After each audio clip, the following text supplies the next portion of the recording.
Yo, what is going on, guys? MOPC4IQ here, penetrating your eardrums with another situational damage podcast. Today, we're going to talk about offline and online, the drawbacks, the benefits, regards to playing casuals or tournaments. On the topical discussion we've got today, we have, I'll let them introduce themselves. There's two people. We'll start off with Ian. Do you want to go ahead and tell the people about yourself? Sure thing. I am Kuniku from darkworldgaming.com. I run a fairly new fighting game community down in Colchester, England, and I play DiCaprio from Ultra Street Fighter 4. Brilliant. So, yep, that's Kuniku. I've probably known Kuniku, probably about 5 months because I've started coming down. Yeah, about that. About 5 months. And the other person we've got on Situational Damage today is... I'll let you do the intro. What is up, everyone? This is PsychoBlue, conductor of the High Train, Mr. High Gems, hashtag Street Fighter Cross Tekken. How are you guys doing today? The infamous PsychoBlue. If you've ever touched Cross Tekken, you probably heard of this guy in some shape or form. Whether you've liked to or not, you would have heard of him. I think his name's on the back of the box, isn't it? Pretty much, yeah. Pretty much. So obviously, I've got used to on because you have had quite, from my understanding, quite different perspectives or experiences that you've had from the offline scene to the online scene. I'll start with Ian.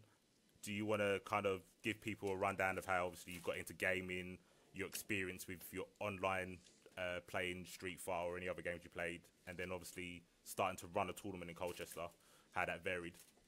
Yeah, sure thing, man. I've been gaming since I was about 4, and I'm nearly 30 now, so almost 26 years. I've always been quite a fan of like fighting games and stuff, but it wasn't until I suppose Street Fighter 4 came out, and I got that because obviously it was a big sort of reboot going back to the Street Fighter 2 type style, if you will. And I always thought I was really good at it until I went online and got absolutely decimated. And that kind of put me off for a while. And then Evo 2013 randomly popped up in my suggested feeds for videos to watch on YouTube. And I started watching that, really got into it. And shortly after I got my first fight stick and have been trying to sort of get better as we go along. And then I ended up getting kind of friendly with the UK community manager for Capcom, and I ended up helping organise and run the Ultra Street Fighter 4 launch event, which was held at Extreme Gaming in Colchester. And off the success of that, we set up Friday Night Fights, which is, as Mace mentioned, the new, or relatively new, like scene here in Colchester every Friday night. How did you find sort of like other people to join the FNN Friday Night Fights? Because obviously I found it through Facebook. I saw like a post on there 6 months, I think, after, or 4 or 5 months after it started. So I came like halfway through. But how did you get the initial sort of people to come? Initially, it was a mix of...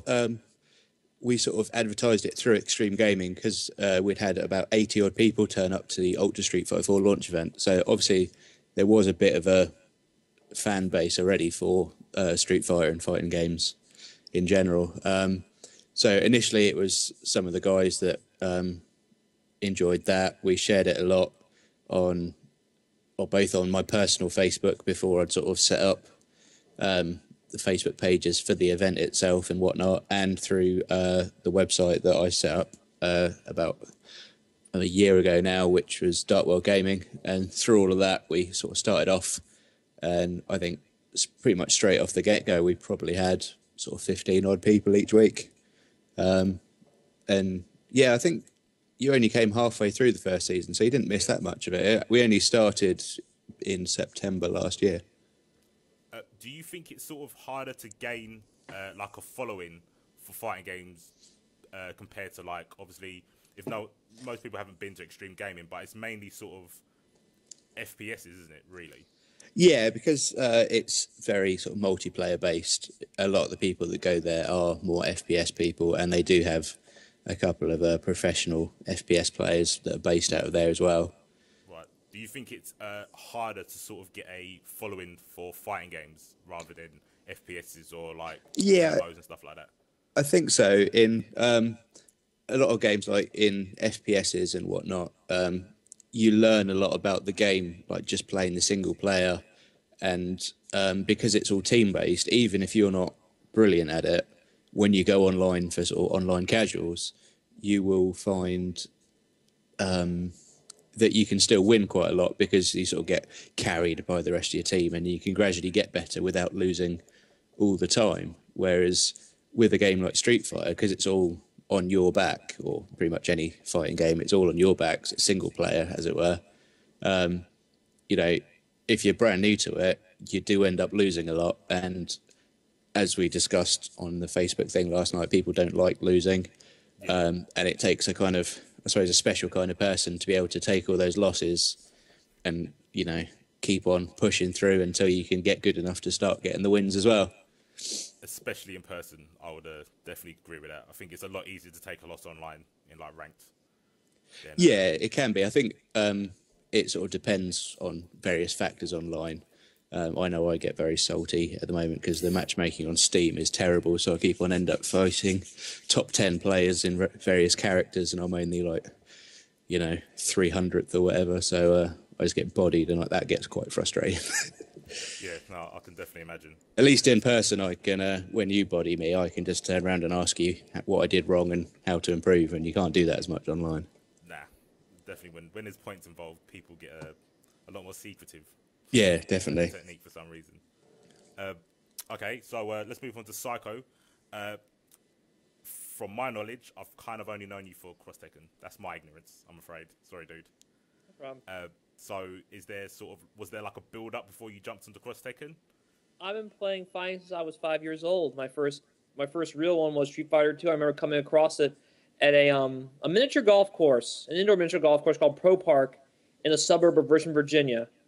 It was one of those really big cabins, like a big screen, like a lot of space between the screen and the sticks. And it was the most beautiful I ever saw in my life. I looked at it saying, oh my God, what is this game? I've never seen it before. See, I was still playing like the Ninja Turtles beat 'em up like Konami was making. I was like, what is this game? What do we got here? And then I saw it again at a department store called Lowe's. They make like now it's just used for like construction stuff, like build your own like painting or toilet work, stuff like that. But it used to have video games too. And there was a kiosk for the Super Nintendo that had Street Fighter 2, and I played it like it had to have been 2 hours. My dad just left me there saying, you're not going anywhere. I'm not nowhere to find you, so I'm going to do my shopping. I'll come right back in a bit. I think it was like an hour or something like that. I was 5 years old or 6, so I can't remember exactly what time it was. Time was not kind of relative to me back then. But anyway, so from there I learned about Championship Edition. I started collecting the strategy guides, the art books. I jumped into Pokemon for like a year, went back to Street Fighter when I got PS2. Because I usually played on my computer before then because they had like PC ports, like for DOS. Yep. Keep in mind they were hot garbage, but I didn't really know any better. Another fighting game I had was Mighty Morphin Power Rangers for Game Gear, made by Bam Presto, who would later make the arcade classic Super Dragon Ball Z. Not bad. Picture Street Fighter 2 on the worst kind of narcotic you can possibly think of, and you will have Power Rangers for Game Gear. It was very trippy. Yeah. So anyway, from there I went to Tekken for a bit because there were no new Street Fighters coming out. I played CVS2 for a long time. I played CVS2 just casually with my sister. I played some Marvel, the old school Marvel, like X-Men vs. Street Fighter, Marvel vs. Street Fighter. I think that's when we really got back into it, like the versus games. That's how I got back into Street Fighter. And then I went to Tekken because there's no Street Fighters coming out. And I was there until Street Fighter 4 came out, and from there I gradually went to Cross Tekken. Is that where you are now still, or? I'm currently playing Cross and Soul Calibur 2 HD, just games to fool around with at game night. I'm I'm kind of interested in Dragon Ball Xenoverse, but I'll get into that later. Yeah, we'll definitely have to plug into that. That's been all the rage. I don't see why, because... Do you want to know why? Dragon Ball Z, I'll tell you why. Because it's actually a legit fighting game. Dimps did a great job with Xenoverse, but I'll talk more about that later. Yeah, we'll talk about that, because I haven't looked into it, but as soon as I hear Dragon Ball Z fighting game, I think I get the bad flashbacks, basically. Yes. The Tenkaichi Naruto style flashbacks, where it's like, Back to the bigger guy. I don't blame you. Want to play this. It's cool for like fun, but to say you're better than someone that beat them that game is just totally random. It's totally random. It's a bad case of rock paper scissors, like a really bad case of rock paper scissors, and I'm like, I don't want to do that. You can't really practice that game. You haven't bopped someone. You haven't bopped someone until you beat them with Kui. I don't want to do that. It's worse than picking like Yamcha. That is no. Yamcha is Hwarong and Cross Tekken 2015 compared to Kui. Yeah, nah. I like low tier, but I want to have a chance of actually winning. I like to have a chance. But going back to what you said you was in Pokemon for about a year, did you? There was nothing else to play. Like I didn't have, I had an N64. I didn't get a PlayStation 1. I didn't have a console for like a very long time. So like I said, I was mostly a PC guy. And then I got PS2. My parents got that. From that I got Marvel Street Fighter for PS1 because it was better compatible. Then I went to CVS2, and from there I backtracked going to emulators for like my computer so I could play like Alpha 2, Alpha 3, all the games I'd missed in between. Right.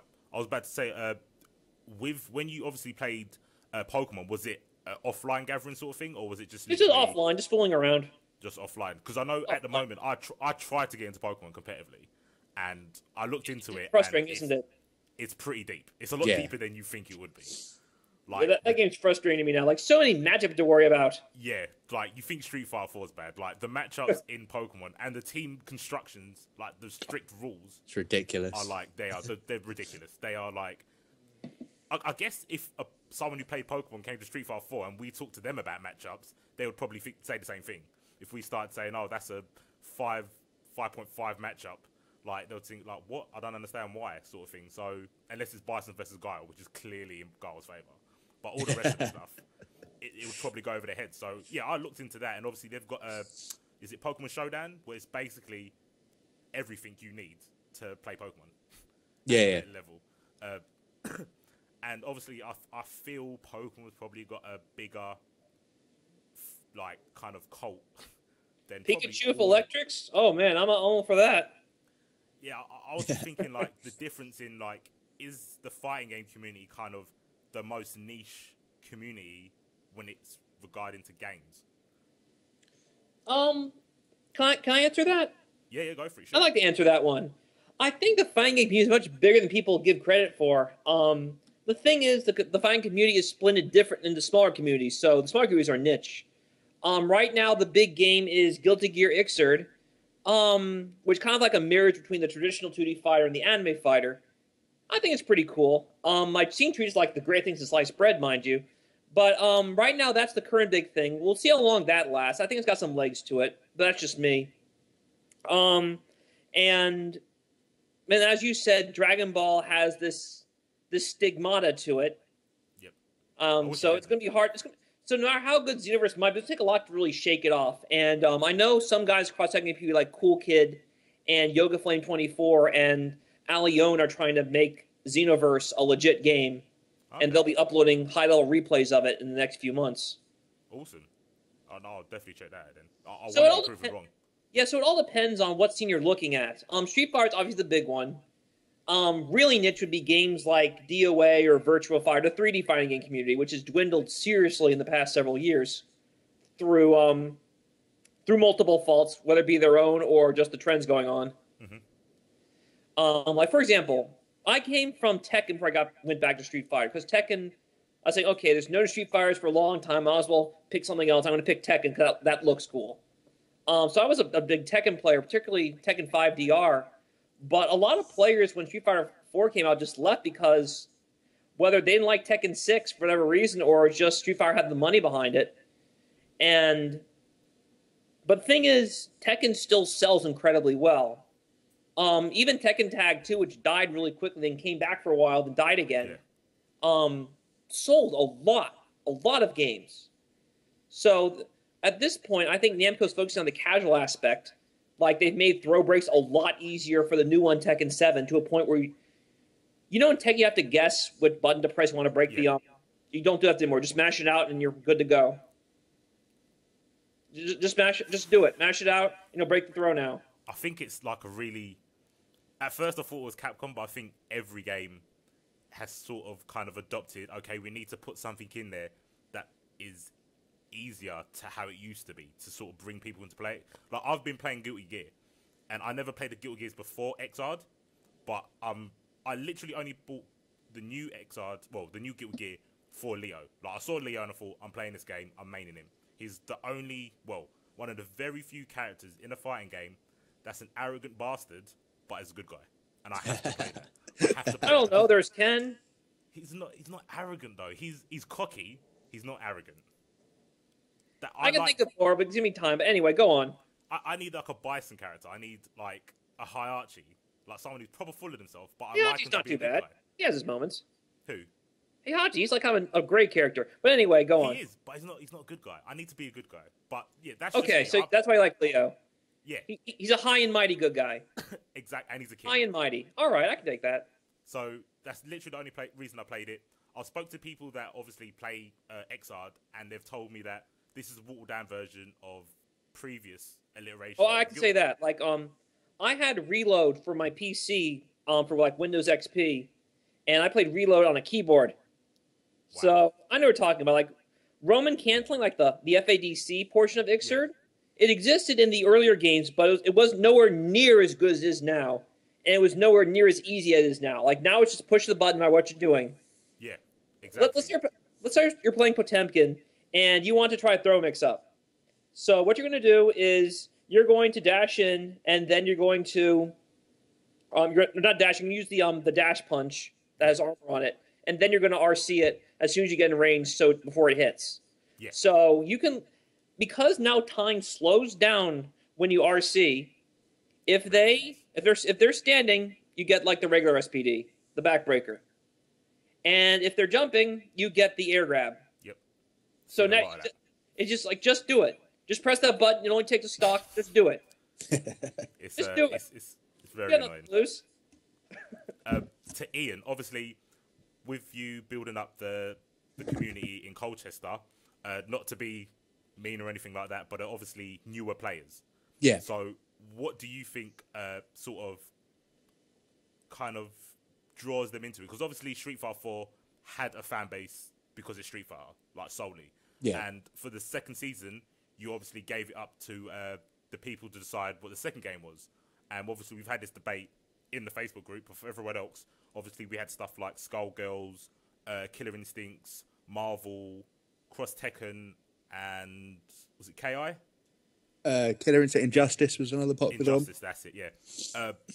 What do you think would make sort of that caliber of player want to play a game? Do you think it needs something that's kind of watered down or makes you look better because it's easy to do? So it doesn't take as much practice to be good at something or to look good?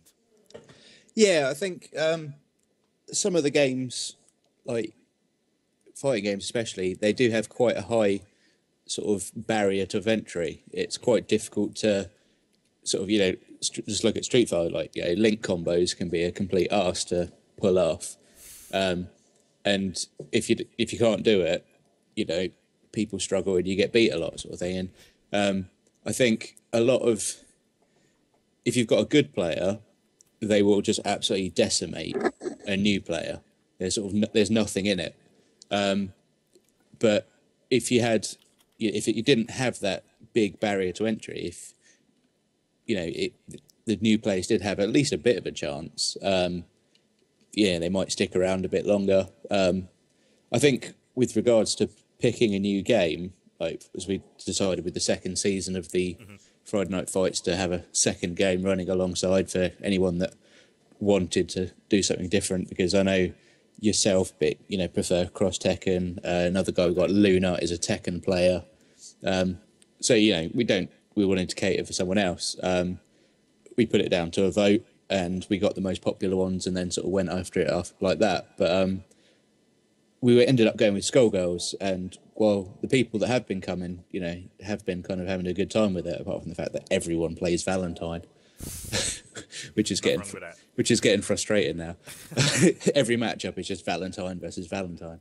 But yeah, I think because not many of the guys we've got are big, they're not like huge fighting game fans sort of thing. A lot of them are, you know, they're Street Fighter fans or whatever, and not many of them had heard of or played Skullgirls before, and they just don't seem as interested. And they were sort of complaining recently that, you know, we should have gone with this, should have gone with that. And I think all the ones they're naming are the big popular titles. So I think it partly comes down to nostalgia as well. I think, especially like the popularity of Street Fighter 4 is because they've kind of taken it back to be a bit more like Street Fighter 2, and everyone remembers Street Fighter 2 growing up. I think that's the same. Like, a lot of people are excited for the new Mortal Kombat game because even though they might not have played, you know, all the way up to number 10, you know, everyone loves Scorpion, everyone loves Sub-Zero, and everyone, you know, loads of people did play Mortal Kombat 2 and 3 on the SNES or whatever they had it on, sort of back in the day when they were kids. So I think there is a lot of nostalgia factor as well as to how much they sort of get into it. And, you know, if they have that nostalgia factor, I think it doesn't matter so much that they're just losing terribly. Even though with something like Skullgirls, because nobody played it, it's a much more level playing field. See, that was my thought process, because obviously I pitched the Skullgirls because I don't really think anyone knew about Skullgirls until I pitched it, and I thought, okay, we can't have Marvel because of, you know, Capcom issues and Disney, whatever. So I'll throw up the idea of Skullgirls, and I thought, okay, you won't know the game, you won't know the characters, but to be honest, they've got big boobs, so yeah, you're gonna like. And like, besides the booby bit, the actual game is probably the best looking game. Like, graphically, like sprite wise, they put so much work into that. I just love the style of the game as well. I think it's amazing. So obviously I thought that might be a good idea, but for sort of entry level into fighting games in general, I thought Cross Tekken would be the best. And it's funny because I've been sort of in the Cross Tekken scene because I helped do FOF, which is kind of coming back. But I basically got told to start playing Cross Tekken because it's better than Street Fighter 4. I said, well, whatever. I don't really like Street Fighter 4 anyway, so it's not going to be hard for you to like promote that notion to me. Start playing Cross Tekken, and I thought this is actually a really good game, and it's one of the few games that has sort of it caters to both. It caters to high level play, and beginners can get into it and feel that they're doing something because of the whole boost chain. But it's weird because obviously I reckon if we kind of promoted Cross Tekken as one of the new games, a lot of people would like it because it's got chains in it, so they don't have to worry about linked as a combo. Yeah, they can just do like medium heavy launcher and feel good about themselves. Whereas in from Aaron's perspective, and I've been there as well, trying to say that Cross Tekken's a deep, like really good game, no one listens to you. It's like Cross Tekken is in limbo. It's really hard to kind of get it noticed by either like kind of group, whether it be low level or high level. It's in a really bad place. Yeah, it's not like lost. It's definitely not lost. It's a really good game, and I'll always promote that game because I personally like it. Not just because of the mechanics and stuff, which I think are really fair. The characters as well, because obviously it's what everyone was wanting for like years. As soon as Tekken came on the scene, there was like, we need to do Street Fighter versus Tekken, and it happened, and people got upset about the gems, blah blah blah, and the DLC being on the disc, and it just snowballed into oblivion. But besides that, take away the gems, there's nothing wrong with the game. No, it's a good game. But so yeah, obviously now everyone knows sort of your backstory and Psycho's backstory.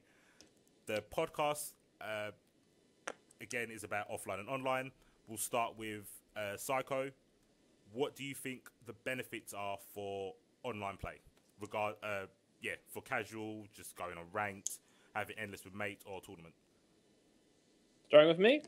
Yep, we'll start with you, Psycho.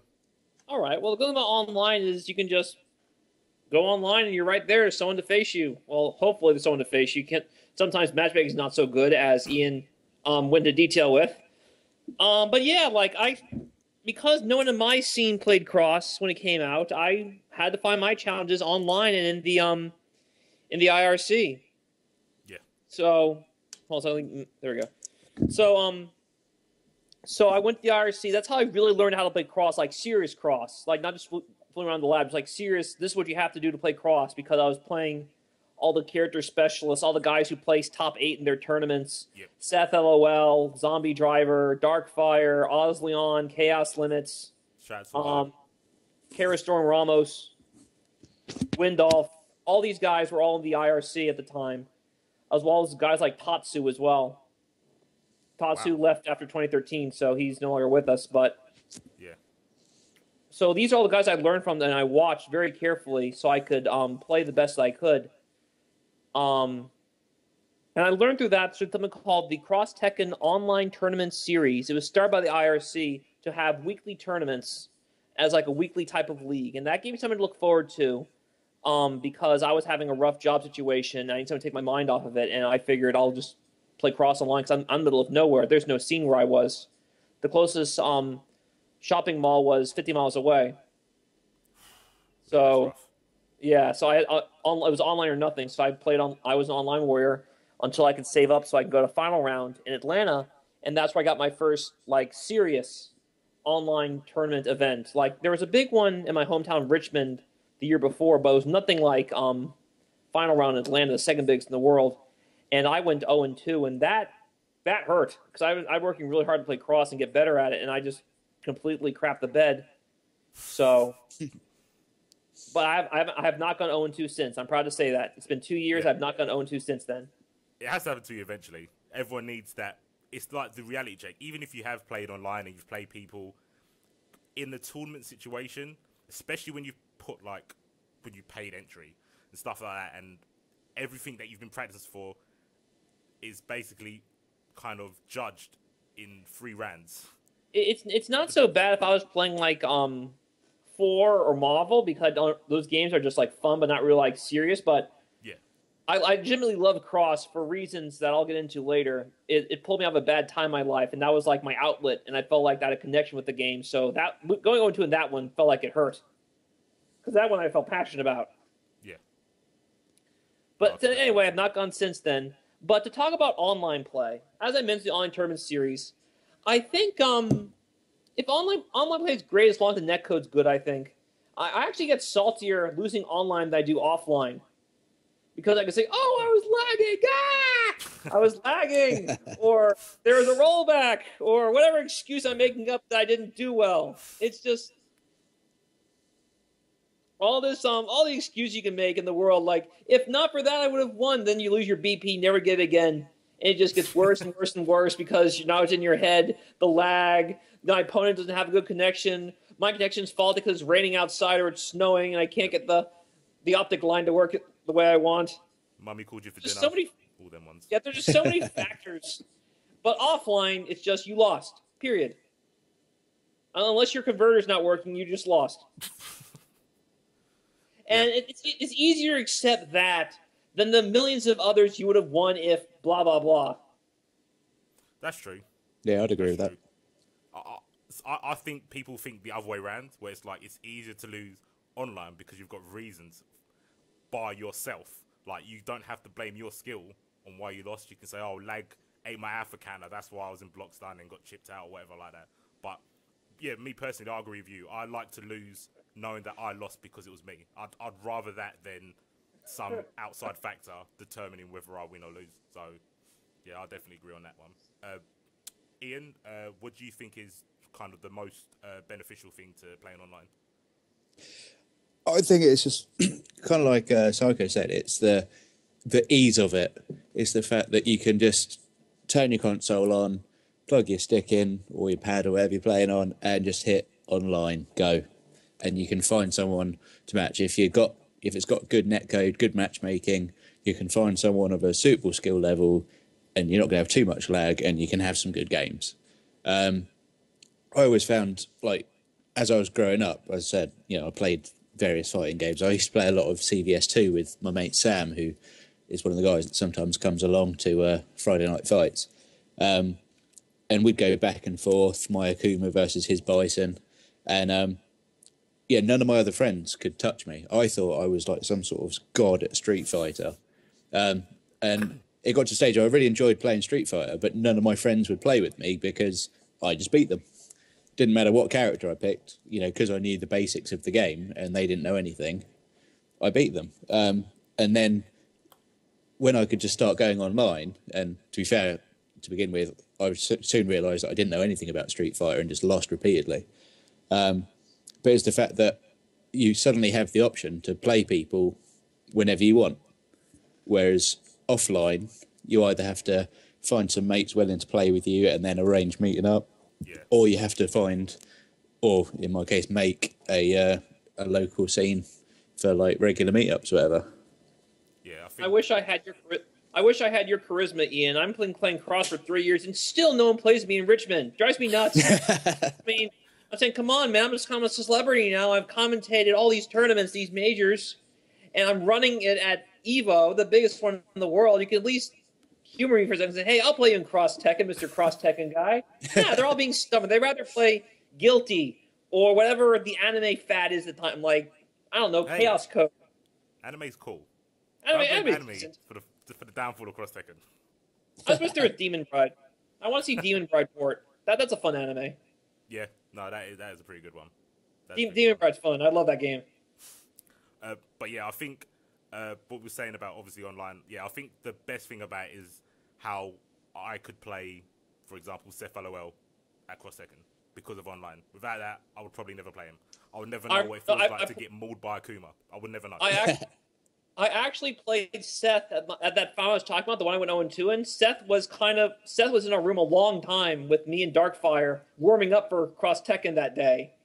And he was doing stuff to us that we'd only heard about but never seen tech of. So he mauled us. He mauled us for about 2 hours just after breakfast until it was time for the tournament. And I said to Darkfire, did we learn anything other than that he's going to win this tournament?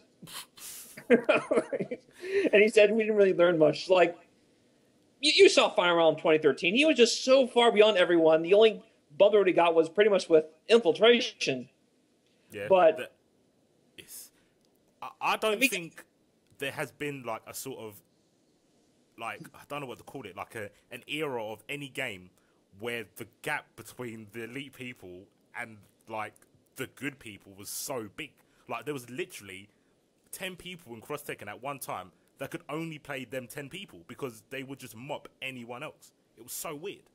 It's in Cross Tekken is particularly noticeable. You have to look up tech more in Cross more than almost any other 2D fighting game to figure out how to be good at it.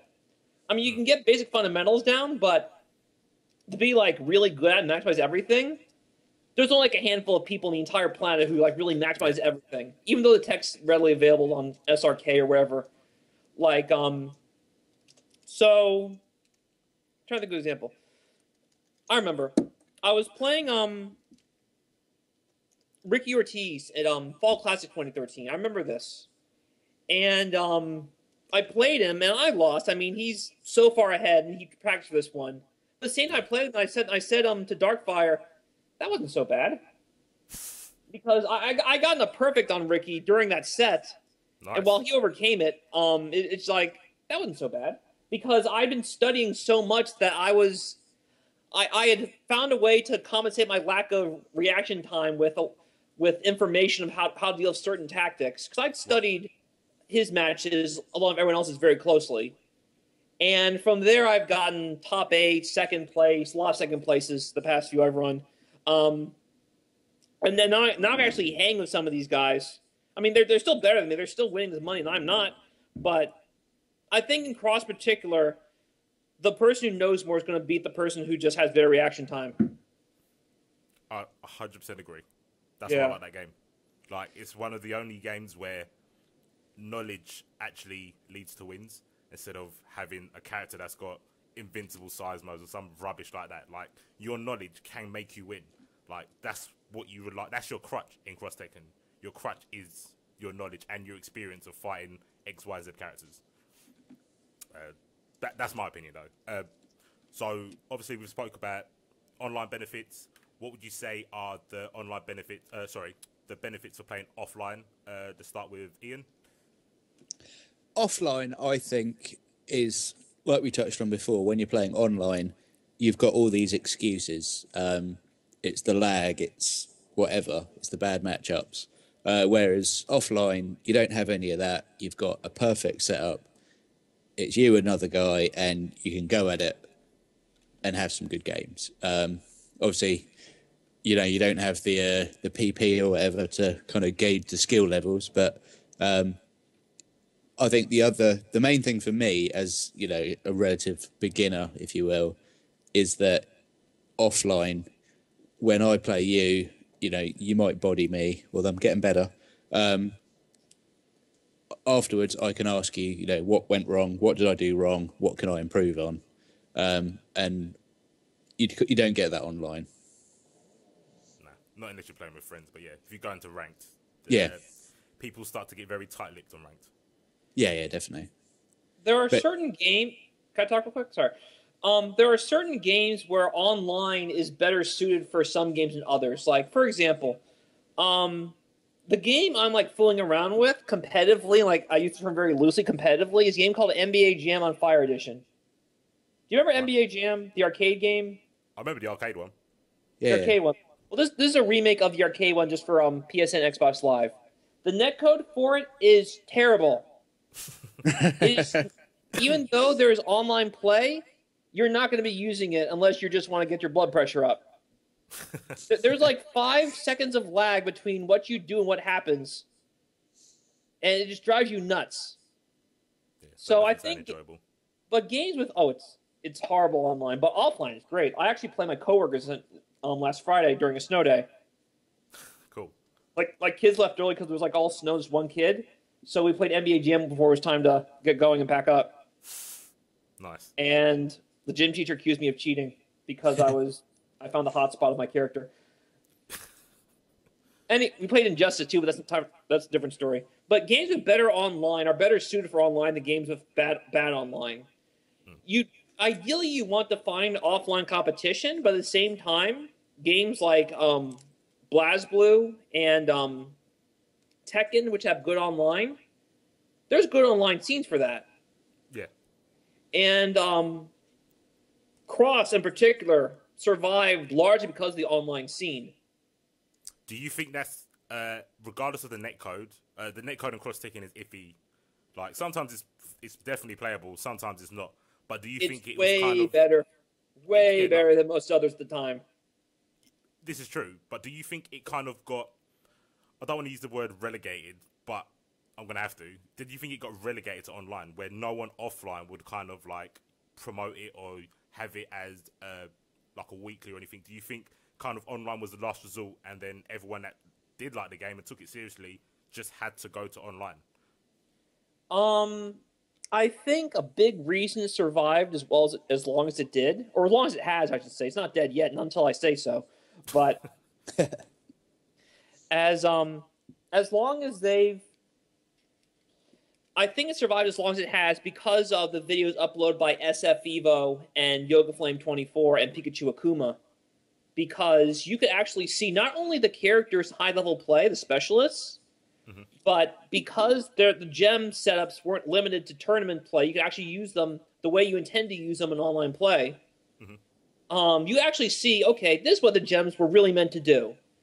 And not be busted. I mean, they're only busted if you find the right setup for your team. Yeah. Like the RNK guys, Lucius and Ichigo and those guys. I do not approve. Those they are more in sync than couples madly in love. It is nuts how like psychic they are in terms of like getting something done. It's I personally think a lot of it is down to reactions, but the kind of, I think there is something to be said about finding the combination of combos and gems. Which I think people don't pick up on.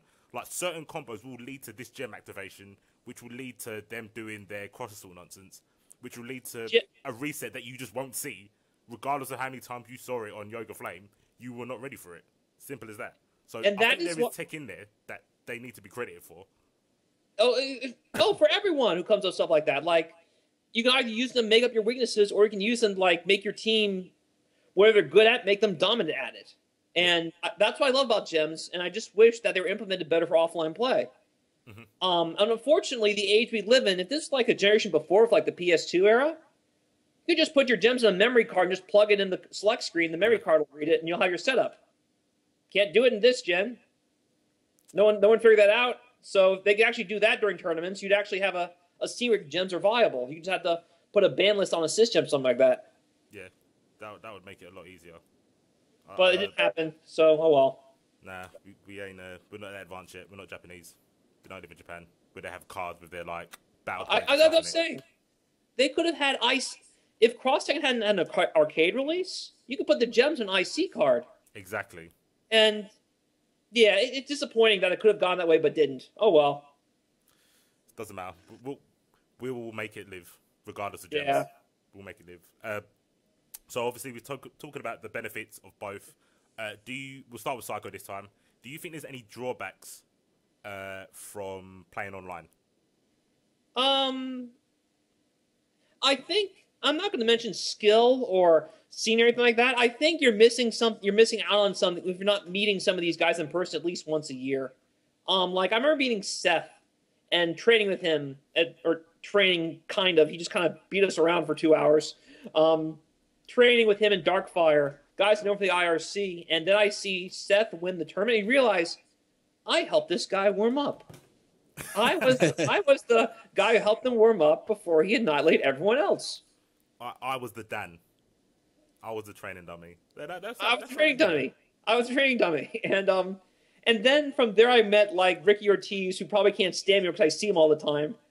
He just goes, "Oh no, it's that Cross Tekken guy. Run away. Absolutely cross. Run. Justin, stop standing there. Run." So Mike Ross for sure knows to stay away from me because he always knows when I ask him I want to play cross, he's going to run away. Maximilian knows who I am now. I saw him at Evo, and I asked him, "Want to play cross?" He just looked at me like he looks at his dog that he dresses up as Amaterasu. Yeah. With the big bug eyes.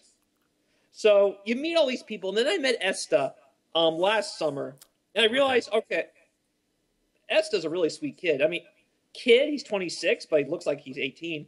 But I remember buying Esta lunch, and we were talking about Saint Seiya as best we could in English. His English wasn't that good, so I had to kind of talk like I'm an SNK port from the 90s. I remember talking about Saint Seiya, a show he liked, and a show I was watching at the time. You ever heard of Saint Seiya? I can't say I have. No? Is it an anime? Ask your Italian friends. They might know what it is. It was this big anime from the 80s and 90s that was big in like Italy and a lot of the Middle European countries, but unknown everywhere else. So ask your Italian friends, what do you know about Knights of the Zodiac? And they'll go, "Oh, that show." There are toys of it everywhere. It was very much an 80s cartoon. Anyway, so I was talking to Esta about it. And that's when I realized I love this because I'm meeting all the guys I watch and read about. And now they treat me like I'm one of them because now I am one of them. I'm the guy who runs Cross Tekken. I'm the guy who studies the tech. I'm the guy that people look at, strangers look at to know, hey, is there going to be Cross Tekken? Right. And to live in that world, you have to go offline at least at some point. So that's my big thing. I remember another story real quick. At the last Fall Classic in Raleigh last October, apart from Cross, I ran Soul Calibur 2 HD, and they ran Soul Calibur 5 earlier in the day, different tournament, and I asked the Soul Calibur people, "Want to play Soul Calibur 2? I'll run a tournament for it." And we got like 10 people, and I remember I think I win 1 and 2 or 2 and 2. There weren't any people. One big difference, but the guy I beat was the guy who won Soul Calibur 5 that day. Sick. And so after I finished running it, this couple, a boy and a girl, asked me, "Do you want to come hang out in our room? We'll play Soul Calibur 2 some more." I said, "Sure, that's fine." So I met with them. We hung out a bit, and we talked about how scrubby the Soul Calibur community is as a whole because they think Soul Calibur 4 is old school. And when he told me that, I kind of choked on my water. But he's bringing Soul Calibur 3 Arcade Edition to Final Round, the arcade port for Soul Calibur 3, and he says, you get first crack at it, man. It's good talking to you. And I says, that sounds awesome. Thank you. So you meet all kinds of people in person. I think that in-person handshake can mean a lot more than just saying GG's to someone. I mean, it's not always true. Like, some of my best friends are online, but it's always cool to meet them in person. Yeah. Take it a step farther. Yeah, no, I could definitely see that. That being said, online play is good for some stuff. Like, for cross-tag especially, you had to keep it alive when it's so hard to find a scene for it offline. Yeah. You just gotta be prepared to come at least once a year to make an offline tournament for it, so everyone can meet up. You can meet up all these people. Yeah, that's the life of a cross-Tekken player. Yep. Unfortunately, it's a rough one. It's definitely a rough one. It is. But what path is worth taking if not a few rough patches? An easy one. Yeah, but what's fun in that? There is no fun in it. Hence why I don't like Street Fighter 4. But anyway, yeah. Ian, what do you think, if any, if there's any drawbacks to offline? Drawbacks to offline. I'd say it sort of goes back to the barrier to entry. Is, I think, to an extent you can get people to come along and give it a try, but it's difficult to get them to stay because they don't like losing. And obviously, I don't know if that's much of a difference online, but I think online you've got that sort of, you don't know the other person. So you go online, you lose, and you just kind of shrug it off and maybe go on, go back into matchmaking. Whereas with Sim trying to sort of get this scene up and running locally, that people, we get a lot of people that will come once, they'll lose, and then we never see them again. So yeah, I think possibly from a tournament organizer sort of perspective, but I think the barrier to entry is a more prominent problem offline to create a scene. Yeah, I think the biggest point as well that we've not actually said, obviously FNF is it's free. You don't pay to enter, which to me is like a really good thing, and I've said that, like, it's, people don't understand how lucky they are to have that. No. Where I've been to tournaments where obviously you pay for entry, so your kind of salt flows through you a lot easier when you've paid money and you've lost. Whereas if it's a free tournament, losing shouldn't be a big problem. Like, from my perspective anyway. Like, obviously, I've gone to FNF and I think I've not won 3 now with Scotty. And if I paid, I'd probably feel a lot more annoyed at losing. But because it's free, it's like, well, I've lost nothing and I've learned something. So, but obviously I can say that now that I've played loads of different fighting games. I've kind of got fundamentals and footsies. I've got lots of friends that play Street Fighter 4, so I've had my beatings.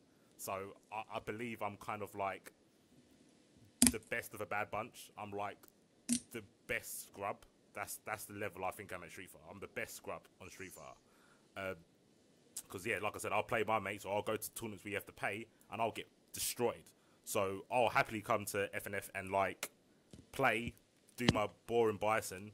It's hard for me to it's hard for me to give advice because I literally just do scissor kicks and roundhouse. And my advice would be to block that. So it's kind of hard, but I know, like, bits and bobs of other characters, so I'll try and pass stuff down. But yeah, it's really weird how the dynamics of a tournament where you don't have to pay entry is compared to sort of an experience that Psycho would have had with Evo, where people wait for this opportunity for a year to prove that they're the best, where it's a lot more intense. And people go there, and some people go there to learn. So they'll basically, what we call them is like pot monsters. They're basically donated to the pot. They know they're not going to win, but they just want to kind of gauge their level or how good they are or how far they can get with what they've learned. So it's really weird. But with that, obviously, I'll pass the question on to you, Psycho. Do you think there's any drawbacks to offline play? The main drawback is sometimes you can't find the scene for your game. Some tournaments are better suited for some scenes than others. Mm-hmm. So Richmond is not a Tekken place. It used to be, but it's not anymore.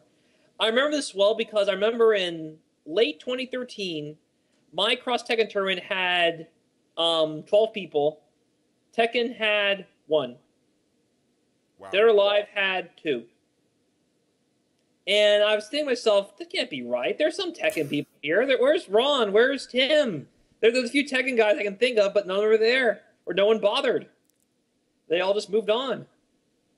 So, but let's say you're in Southern Virginia, the beach. Now there's a Tekken scene because a lot of the Tekken veterans who are like really good in nationals back in the Tekken 5 days came from Virginia Beach, the military bases. So you have guys like Winback or Blackula or so many other guys who are so good at 3D fighting games that if you go there, it is the promised land of 3D fighting games in that particular part of Virginia. Valhalla. Now, there's another place in Baltimore, Maryland, about 3 hours from Richmond. It's near Washington, D.C., called Xanadu. And that's an arcade where guys like IGT Unknown, yep. A bunch of the New York scene come down there to sharpen their fangs in Marvel or Street Fighter. And it means a lot to me when I got second place in Cross Tekken there because a lot of the great Cross Tekken players in that area came from that arcade. I managed to beat so many of them. Guys I read about doing all these Hollywood things I beat in Cross, I'm thinking, I'm actually getting it. I'm actually doing well. Because I remember going there thinking, I'm not going to go 0-2. As long as I go 0-2, I'm fine. I actually took home prize money. So I felt I was pretty good at myself. It's definitely good so, when it happens. That being said, let's say you were in my situation where the closest mall was 50 miles away. At that point, your only chance of finding an offline scene is by traveling by plane. Or 5 hours by car. And at that point, you have to consider, is it worth me spending this much gas or spending this much on a plane ticket just to play some video games regularly? I mean, I love flying around Evo, but it's only like a twice-a-year thing I fly around for tournaments. Yeah, no, I definitely agree. If the traveling time is longer than the time you're going to be there, then it's pretty much not worth it. Yeah, just save for like once or twice a year and then just play online when you can. Yeah, it's weird because obviously over here in the UK we can see it as, okay, America's a big place. You're bound to find someone that you can play offline. There's so many people there, blah, blah, blah. When clearly it's not the case. That's not the case. America's not that big. It's just that there's a lot of places that are populated and a lot of places that are in the middle of nowhere with no scenes whatsoever. True. So it just seems bigger because all the scenes are like scrunched up into one tight spot. Like, right, okay. There's a Chicago scene, there's a Cincinnati scene, the scene in Las Vegas, the scene in California, NorCal, SoCal, New York, D.C., Georgia, North Carolina. But once you get like the middle of the country, like Iowa or Montana, the places where no one dares go, it might as well be in Star Trek land where no man has gone before. That's when I have trouble finding a scene. Huh. And that's when you realize maybe I should just drive to St. Louis or something. And then it drives you to play the most popular game. And we've all yes. been there. We've all most been popular there. game. WD All-Stars. PlayStation Battle Royale. Shout out to that game. I was playing that a couple weeks ago. It's not too bad. It's not too bad. Yeah. But Drake is kind of broken, and I like Drake. So Heihachi's kind of though, so whatever. He's fun. When you win with Heihachi, it feels good. Yeah, he's just compared to everyone else, he's not as stupid dominant as he could be. Yeah, nah, which he should be. Boss character. Ian, last one. What do you think are the drawbacks to playing online? I think unless you're sort of possibly in an endless lobby with a group of friends or whatever, there's no sort of feeling of a scene. There's no camaraderie or whatever. You go online, you hit ranked, find a person, you pick a person off the list, you fight them, and that's pretty much it from my experience sort of thing. There's no chatting about it, you know. Like I said earlier, it's good to be able to ask questions, but, you know, there's no banter. I think one of the best things about Friday Night Fights, especially like last week's one, or the week before when you had that one with Scotty, it was the banter back and forth. Yeah, shout outs. Shout outs to fighting a drunk Cammy. That is literally the most frustrating thing I've ever experienced in my life. It's like he played even better than he did when he was when he wasn't drunk. Like the cannon spikes were more random because he was drunk. Yeah, it's insane. I've never experienced anything like it. But you know, he kept on running out of meter. Yeah, he ran out of meter and just beat him. But yeah, drunk meter Cammy is OP. I'll say that. Drunk Cammy is top tier. Drunk Cammy, yeah. Delta Red drunk Cammy is not fun. Not fun at all. But, yeah, I think I was going to kind of chime in what I would say, but I pretty much agree with everything you guys have said about the drawbacks to online and offline. They're pretty apparent. I think sometimes the drawbacks help with regards to sort of how comfortable you feel online, because I know, especially in Cross Tekken, and you know what, I'm gonna shout the guy out. Justin, aka Crazy Full Bomb, is one of the best footsie players online on Cross Tekken, but he comes offline and he gets destroyed. Who is this now? Offline, Crazy Full Bomb. He plays Akuma. Oh, it's been a while. He messes around with Akuma, Jin, Kazuya. Is he a local guy? He's from the UK. I'll look him up. The name is ringing a bell. Check those matches out. He has been uploading stuff on the Cross Tekken page. Justin the Troll. Oh, him. Justin the Troll Singe. I know what you're talking about now. Yeah. I've played him. Justin the Troll Sing. I know what you're talking about. Yeah. Playing him online is a nightmare. Like, his Akuma sweep is basically an unblockable. It's quick, and if you do manage to block it, it's safe. Like, it's really stupid. But he is like pretty much utilized it. Every combo he does with Akuma in Cross Tekken ends with a sweep. Like, it's bizarre. Like, this is. You know what's coming. What's that? You know what's coming. Can't do anything about it though. That sweep is like super plus. Exactly. It's like it comes like super fast too. And you think you're playing Ultra, but you're not. It's like you can get so much more damage. It's like, but I can just hit you with sweep because you're not going to block it. I'm like, fine, I can't argue. I can't argue and tell him he's doing something wrong when he's beating me, so I have to hold it. But when he plays online, he's nowhere near as... I think it's to do with sort of being comfortable. He said, like, obviously he has his stick on a table, he's not used to it on his lap. The environment's different. I can see that sort of thing. So, obviously, some people are a lot better at home in the boxes with their 2-liter bottle of Fanta with their headset on. Like, some people are just suited to that environment of playing, where I think playing offline, I don't think you should have to sort of I don't think being better offline is being better online, if that makes any sense. Like, I think they're just two different realms. Like, it's difficult because obviously tournaments don't tend to go well online. There's always going to be there's hiccups with offline tournaments. So you can imagine with online tournaments, there's bound to be something that goes wrong.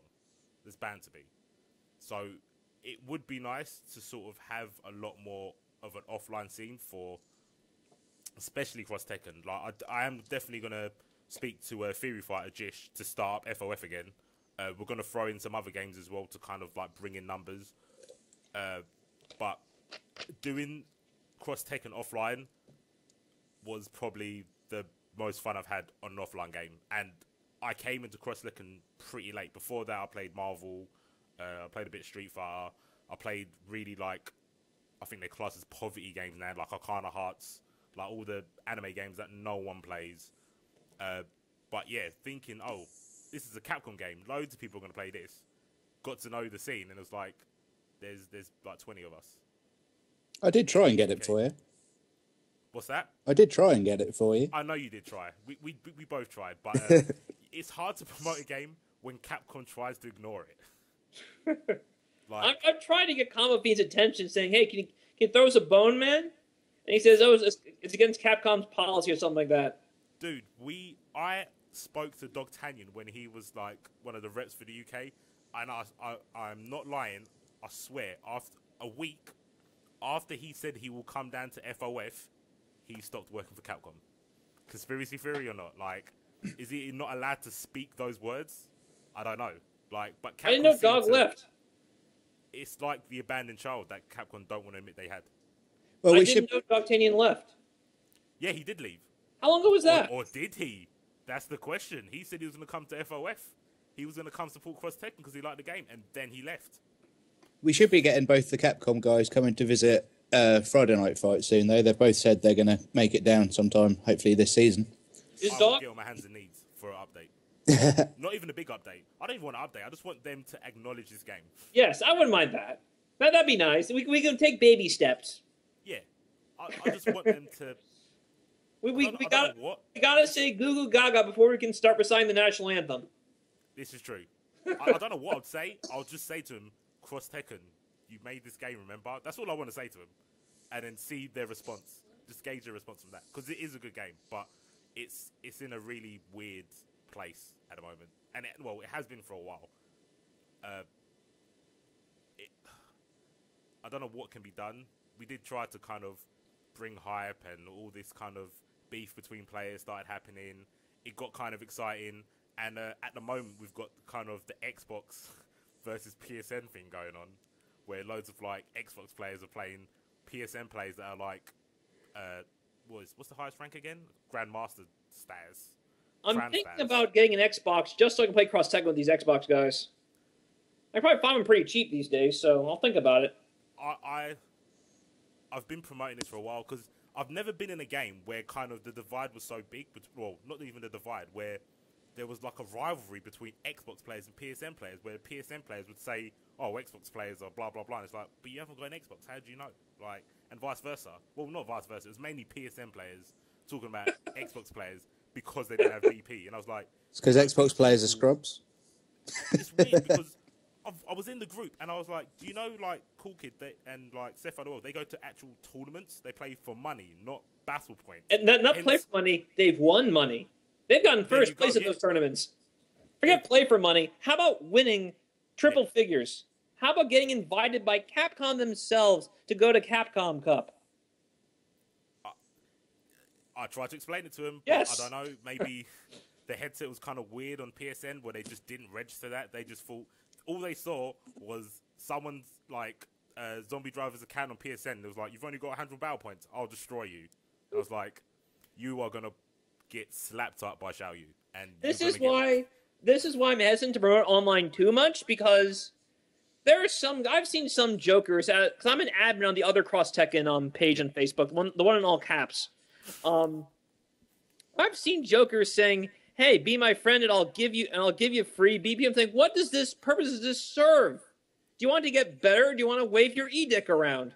No one doesn't care about BP. As long as you show up in tournaments, it doesn't matter what BP you got. Do you want to be better, or do you want to wave your e-dick around? I mean, some people are fine with the latter, and I guess I can respect that. But at the same time, I want to get better. So whatever. Now that you call it e-dick, I can't actually get out of my head. But yeah, that's exactly what it is. That it is an e-dick. I'm sorry. Did I break up PG? I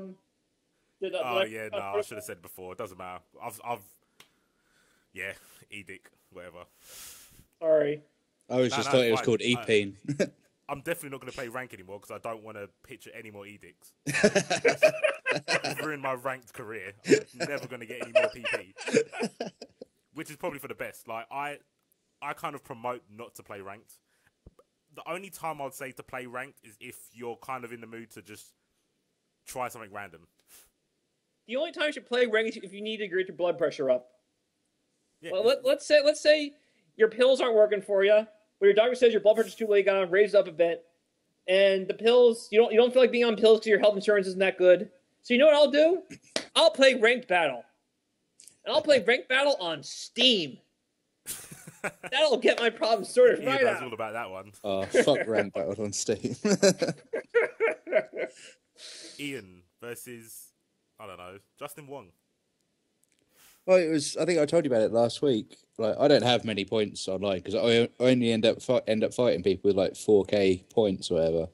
But last week I had the number 12 Cody, I think it was, followed by the number 8 Evil Ryu, and then like I think it was the top 10 Adon as well, all in a row. And I'm like, I've only got 300 points. What's this about? That's not a same skilled matchup. That's insane. I don't get it. But yeah, I think that's nearly it for the podcast. I have got one more question, more like sort of personal question, so directed personally for each of you. For Psycho, I was going to ask, how did you sort of get the role for organising Cross Tekken at Evo, and sort of what does it involve? What kind of like promotions or steps do you have to take to get this done? I talked to Kara Storm about doing it last year, but Kara Storm had to back out, so I decided I'd do it myself. And from there, I got names. I spread the word as best I could using Kelvin, Kelvin John, the Avermedia guy, another guy who plays in top any tournament he's in. Great player, great master. person too. Vimto. Kazuya, Dorian man, Kazuyoshi. Yep. So he helped out a lot. I tried to get Kamafine helped out a little bit. He retweeted my stuff, so that was a start. He hasn't done it this year, but I guess it's still too early. This year I'm trying to get Markman at Magcats to stream my top 8. He said he would, but we'll see what happens. I haven't got confirmation official yet. He keeps being on the fence about it, so we'll see what happens. If not, Kara Storm says he's going to come back and help out, which will be great. If not, I have a backup plan from there. But in terms of gathering names, it's going to be free to enter this year. I'm putting at least $500 down the pot. My goal is $1,000, so please donate if you can. I'll see if Mace can give the link when he posts up the podcast. I'll give it to him later. We're also going to have extra prizes as well. Like someone's donating a Sega Genesis. Oh, classic. And wow. That'll probably be a third place prize. There's a secondhand game store near where I am, so I'll probably shop for Genesis games to put in the pot. I'm thinking about getting an extra prize like an Avermedia Liking or Portable to throw in for first place. Third place will be custom-made T-shirts. And for the prize pot, if you donate $50 or more, you will get custom-made pad art or stick art from the FGC's own Vicious Shady. Wonderful woman, an amazing artist, and a great friend. And you might have seen my custom-made pad art on Facebook or Steam at EVO. You might have seen it. Be sure to check that out. That is the quality of art you'll be getting. She has templates for all known sticks and pads. So donate $50 or more, you get that. Mace donated. He'll be getting his in the next few months. Yeah, I did donate. So be sure to donate, and hopefully we'll have a great show for you. It's free to enter if you're going to EVO. Hey, you got nothing to lose except maybe your pride. And we may or may not stream it. And I may or may not make comments about it. But hey, nothing else to lose. It's Cross Tekken. Always. Just do it. Just do it. Just do it. Yeah, I'll definitely be tuning into that. It's a shame that I can't go to Evo to win my £50 back. Well, $50. I didn't pay £50. But yeah, hopefully a Brian player will win it. That's all I care about. So hopefully Windolf will be there. Hey, if he does, he might get it. He's still really good. He is. It does pay me, but he is the best Brian. And I did want that title. I really did want that title, but I can't claim it yet. One day. That's literally my goal. I don't want to win Evo. I just want to be number 1 Brian. That's literally what I care about. But and Ian, question for you. Obviously, FOF, Friday Night Fights, has been your sort of first step into the door of TOisms, tournament organisers. Obviously, you're on your second season now. What advice would you give to someone who was going to try this out? Sort of like organising a tournament, getting sort of people to come down. What would be your advice? It's a bit of a tricky one, really. I think I kind of fell into it almost because, as I said, I ended up helping run the Ultra Street Fighter 4 launch event, mostly because none of the guys at Extreme Gaming had ever run a fighting game tournament before, and they didn't have a clue what was going on. So I offered to run the tournament for them. And it just kind of got a bit lucky from there. The venue was already in place and it's already a gaming place. I think for a lot of people, finding a suitable venue is the problem. What else? I think, as we sort of spoke about earlier, I think trying to keep it free certainly does help. But if you're having to pay for a venue, you got to get the money for that somewhere. So that's why obviously a lot of people are going to have to pay for it. So I think you've got to, if you're trying to set up a new local scene, if there's nothing already in place, you need to sort of try and do some research as to if there's any other similar scenes about. I think we get kind of lucky because the UK being quite a small country, I've just posted a few times in the UK fighting game Facebook page. I think that's where you came in from. That's what I was and, you know, you might find that there's people not in your, like, immediate vicinity, but are within travelling distance, like yourself, who are willing to come down. So I think, social media is the way forward to finding people, I think. You know, if you've got a venue and you can put a poster up in the window or something, that might help a bit. But we haven't had that many people come in going, oh, I saw the poster, I want to check it out. Most of the people we've had have either been from Facebook or Twitter. So I think social media, certainly when you're starting out, is a good place to start with. And I think certainly to begin with, just get as many of your friends to come along as possible, even if they're not hugely into the fighting game, whatever. If you just can get for that first event, you know, a few of your close mates down who are willing to help you out, you know, buy them a couple of beers or whatever, and then get just those people to then, you know, share it around again on social media and whatnot. And it's the sort of the 6 degrees of separation type thing. The more people that are sharing it on Facebook, the more people see it. And hopefully, like, there's loads of people in Colchester that, you know, I didn't know before. And, you know, because some other people have come along, they've shared it on Facebook. And then some of their friends go, oh, I like playing Street Fighter or whatever. And they've come down. So I think that's the way to sort of get started, sort of thing. Yeah, no, I totally agree. Yeah, that does help. Social media is the one. I think for any forms of anything to do with FGC, whether it be finding out tech, finding out tutorials, there's going to be someone in a Facebook group or in Twitter that will know and will just point in that direction. I've found that. Like, people on Facebook tend to be a lot more helpful than, like, even if you go on like the SRK forums. Yeah. A lot of the time, if you go on there and you ask, you know, a fairly noobish question because you're relatively new to it, you end up getting met with a lot of hostility. People will come at you and they'll go, oh, you know, it's in the sticky. And, you know, some of the stickies on there are like, you know, they're 20 odd pages long. You're like, where in the sticky? I don't want to have to read through 20 pages to find out, you know, how to do my ultra combo, whatever it is. Whereas, you know, when I first started out getting into it properly, because I was playing a jury, you know, I joined the jury Facebook group, and you ask a simple question there, and everyone's jumping over their feet to help you, which, yeah, it's really encouraging. Yeah, there's definitely different forms of media. I know some people have different experiences with forums or being on a stream, quote unquote trolls. Like, you just get a lot of, no one's kind of willing to help. They kind of just think like you should already know this sort of thing. Hopefully you'll obviously get past that and not be one of them people. That would be nice. Yeah. I do have my moments when I do that. I can't lie. We all do. Something just comes over you and it's like, be a dick. Just be a dickhead. Like, and it's probably because someone did it to me in the beginning. I won't lie, it was quite difficult for me to avoid doing that last night. Something just comes, it's like the Dark Odo. That's exactly what it is. We all have that bit of Akuma in us that wants to come out. And but luckily, some people can control it. PsychoBlue is a perfect example. I can't imagine him being trolly. I can't. Especially on a Facebook group or anything like that. If we could all be esports like Psycho, it would be a better place. But unfortunately, we're in the FGC. It's not going to happen. It's not going to happen.